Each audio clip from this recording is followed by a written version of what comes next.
Hello, this video will be on the invoices, three-way match, and automatic blocks.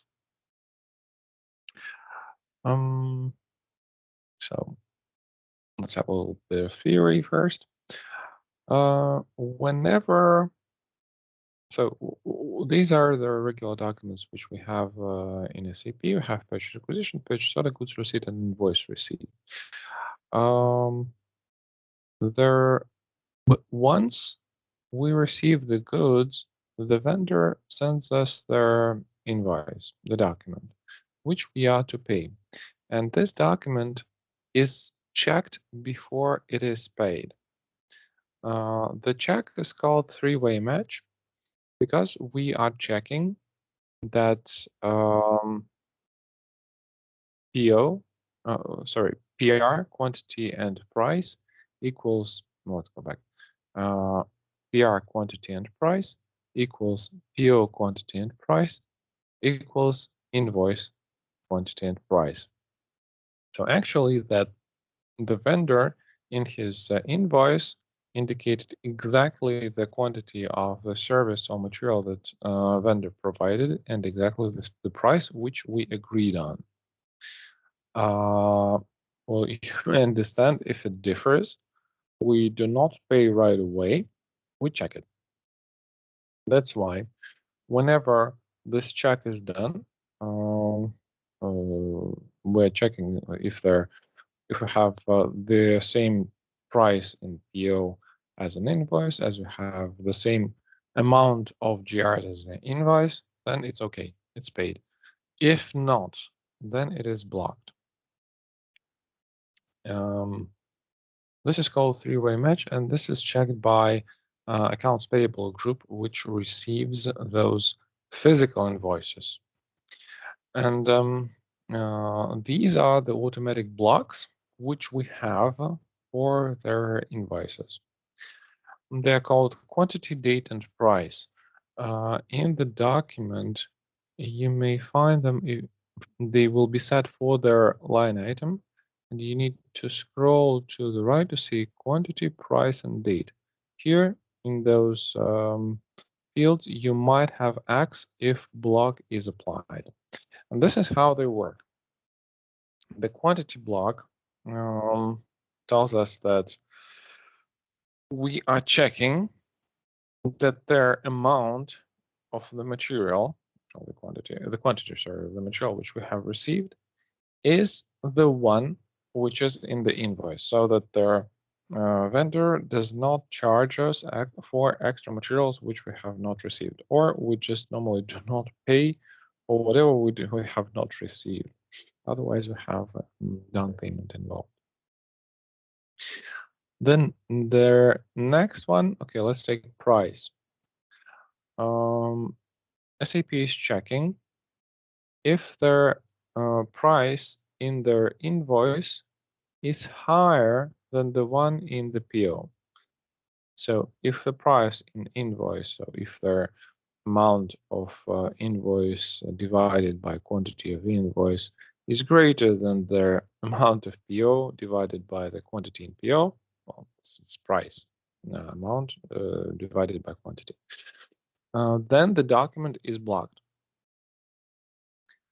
Their third one may sound tricky because it's named date, but whenever you check it, this block will be displayed as some sum of money, and it is calculated like this. It takes the difference of dates between the delivery date and document date,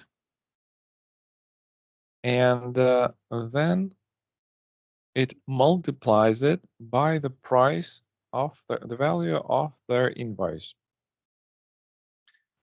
And this sum will be, I'd say, some limit. Will just the bigger the difference between the delivery date and document date, the higher will be this value.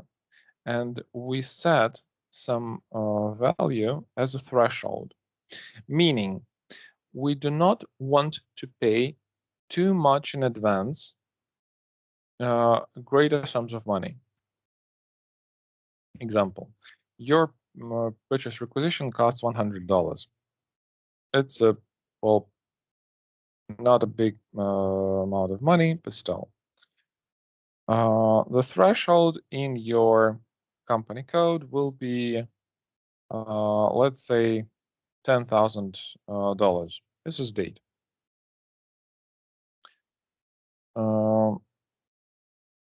Meaning that you may post, well, you will not receive this block 100 days before your delivery date. So you may actually pay it 100 days in advance.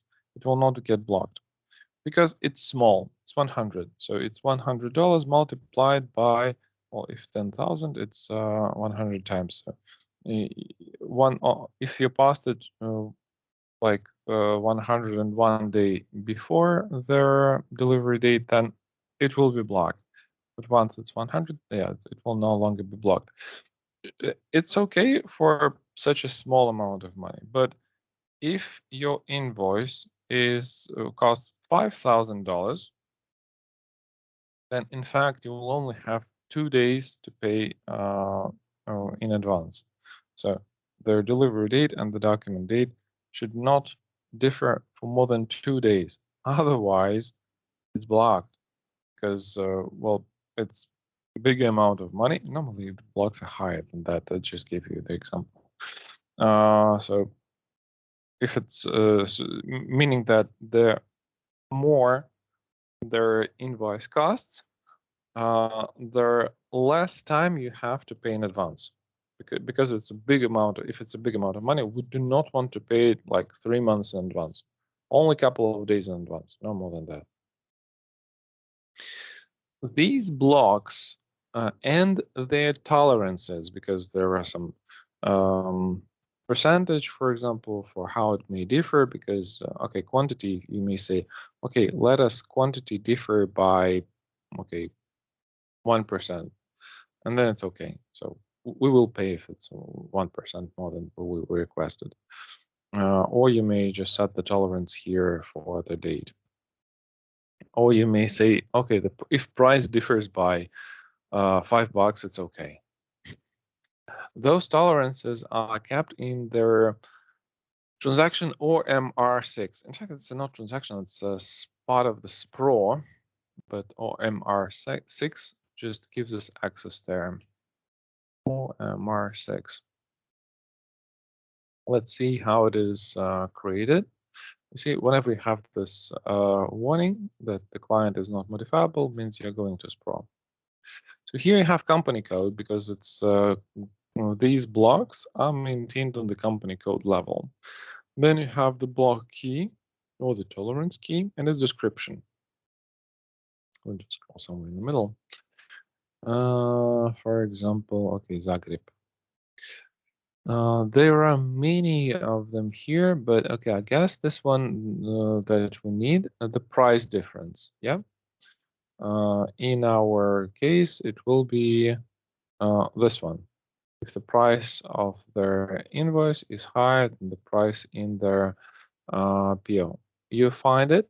In fact, you may just look for by position or press Ctrl P to find it, and then just go to details, and then you see that in Zagreb you may have their let's say the price difference equal to 1,600 Croatian kuna, or 2% if this document is pricing.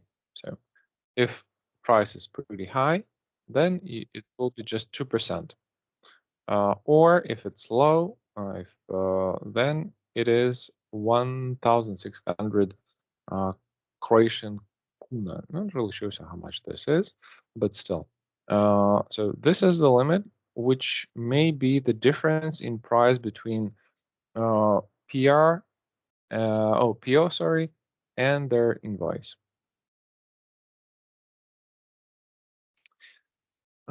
Here, for example, if we check the date variance, check this one, and check date variance, it will be some, see, value of the document multiplied by the number of days.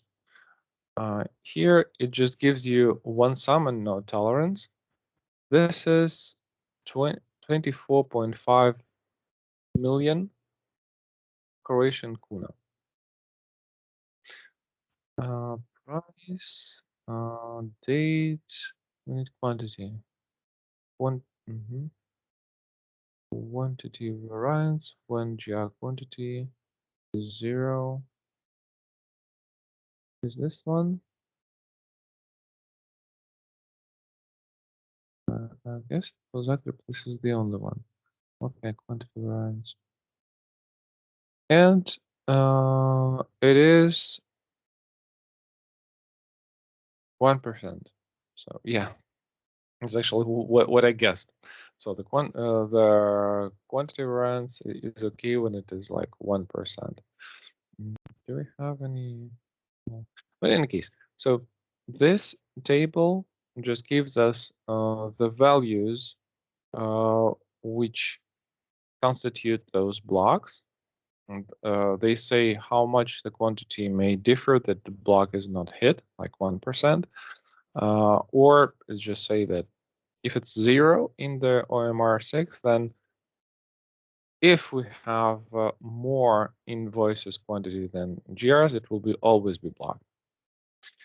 For the date, you have this amount of money, and then it says that you cannot pay too much in advance, and then you just see your value of your PR and how many times it is in this within this tolerance. This will be the number of days which are allowed to be paid in advance.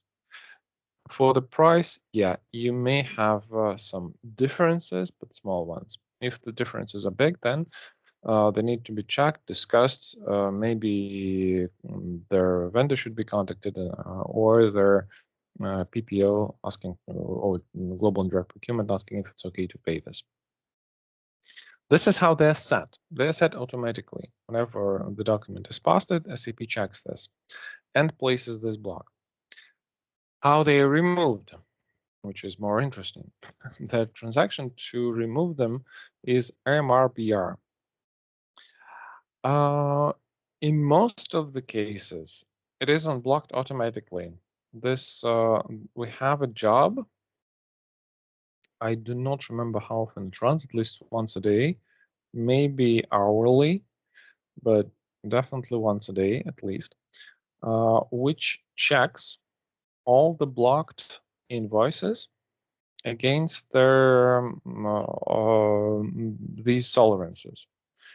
Because imagine their date block. It's free for payment whenever it is, well, if we take our example of $5,000 invoice and $10,000 threshold. When it is 3 days before their delivery date, it still cannot be paid because then their value of the block will be 15,000 and the tolerance is 10. But as soon as it is 2 days before the delivery date, SAP say, oh, now it's okay to pay it. And this daily job will check it and say, yeah, now it's okay, I will remove this block. And the block will be removed automatically. Same with their quantity. Whenever you do not have goods receipt, the block, their invoice is blocked. We do not pay for whatever we have not received. But then you pass their GR, next job run checks that, okay, now we have GR, now we have GR quantity equal ER quantity, then it's okay to pay.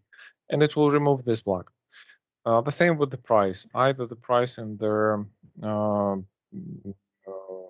PO is changed or the price in their invoice is updated. Whatever is discussed with their global and direct procurement or with their vendor. So as soon as there is no block, system will automatically unblock it. Or I guess finance may run it manually and remove the block manually, saying that okay, so it's more than like 3 days, but let's pay it now. We need to pay it now. We discussed it, and then it's okay. Or we will pay before we pass GR. Okay, so let's do it. So they may just run it manually via MRBR. This is it for PO checks and blocks. Oh, sorry, not PO, invoices, blocks, and how they are removed. And I will stop recording now.